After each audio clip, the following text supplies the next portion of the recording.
Big pass மூலமா பிரபலமானவங்க தான் சம்யுக்தா. இவங்க முன்னாள் கிரிக்கெட் வீரர் அனிருத்தா ஸ்ரீகாந்த விரைவில் இரண்டாவது திருமணம் செய்து கொள்ள இருக்காங்க. அந்த நியூஸ் தான் இப்போ சோஷியல் மீடியாவில் வைரல் ஆயிட்டு வருது.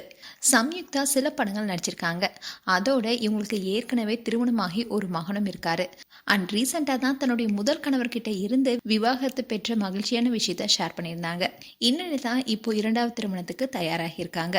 அவங்க காதலிச்சுட்டு வர அந்த நபர் யாருன்னா முன்னாள் சிஎஸ்கே கிரிக்கெட் வீரரான அனிருத்தா ஸ்ரீகாந்த் தான்.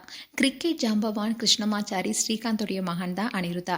சென்னை சூப்பர் கிங்ஸ் அணிக்காக சில சீசன்ல விளையாடி இருக்காரு. இப்போ கிரிக்கெட் வர்ணனையாளராக பணியாற்றிட்டு வராரு. அண்ட் இவரும் சம்யுக்தாவும் காதலிப்பதா கூட ரீசெண்டா கிஸ்கிஸ்கள் வந்துச்சு. இன்னும் தீபாவளி பண்டிகை ரெண்டு பேருமே ஜோடியா கொண்டாடிய போட்டோவும் வெளியானது. அந்த போட்டோஸ் மூலமா இவங்களுடைய காதலை உறுதி செய்தாங்க. நடிகை சம்யுக்தாவுடைய முதல் கணவர் பேர் கார்த்திக். அவர் சம்யுக்தாவுக்கு குழந்தை பிறந்ததுக்கு அப்புறமா துபாய்க்கு போயிட்டாரு. ஆனா அதுக்கப்புறமா அவர் திரும்பி வரவே இல்லை. அதோட அவர் இன்னொரு பெண்ணுடன் தொடர்பில் இருந்திருக்காரு. அந்த சமயத்துல கொரோனா ஊரடங்கு வந்ததுனால சம்யுக்தாவால சில ஆண்டுகள் அவரை தேடி துபாய்க்கு போக முடியல. அதனாலேயே சம்யுக்தாவுக்கு டிவோர்ஸ் கிடைக்க ரொம்ப நாள் ஆனிச்சு. ஒரு வழியா ரீசெண்டா தான் உங்களுக்கு டிவோர்ஸும் கிடைச்சது. இன்னையில தான் இரண்டாவது திருமணத்துக்கு தயாராகியிருக்காங்க.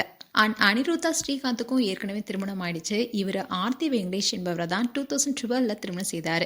இந்நிலையில தான் கருத்து வேறுபாடு காரணமா ஆர்த்தியை விவாகரத்து பண்ணாரு. அதே சமயம் ஆர்த்தி யாருன்னா சம்யுக்தாவுடைய நெருங்கிய தோழி தான். இதை தொடர்ந்து தான் ஆர்த்தியுடைய விவாகரத்து பெற்றதுமே அனிருத்தா ஸ்ரீகாந்துக்கு இரண்டாம் தாரமா மாறியிருக்காங்க சம்யுக்தா. அனிருத்தா அவருடைய முன்னாள் மனைவி ஆர்த்தியை பிரிந்ததுக்கு காரணமே சம்யுக்தா தானா என்ற கேள்வியையும் நெட்டிசன் எழுப்பிட்டு வராங்க. மேலும் சம்யுக்தா அனிருத்தாவுக்கு கூடி விரைவில் இரண்டாவது திருமணம் நடைபெற இருக்கு. மேலும் சம்யுக்தா குறித்து உங்களுடைய கருத்துக்களை கமெண்ட் செக்ஷன் சொல்லுங்க. இது போன்ற வீடியோஸை பார்க்க நியூஸ் தமிழ் கிட்ஸனை சப்ஸ்கிரைப் பண்ணுங்க. மறக்காம நோட்டிஃபிகேஷன் பட்டனை கிளிக் பண்ணுங்க.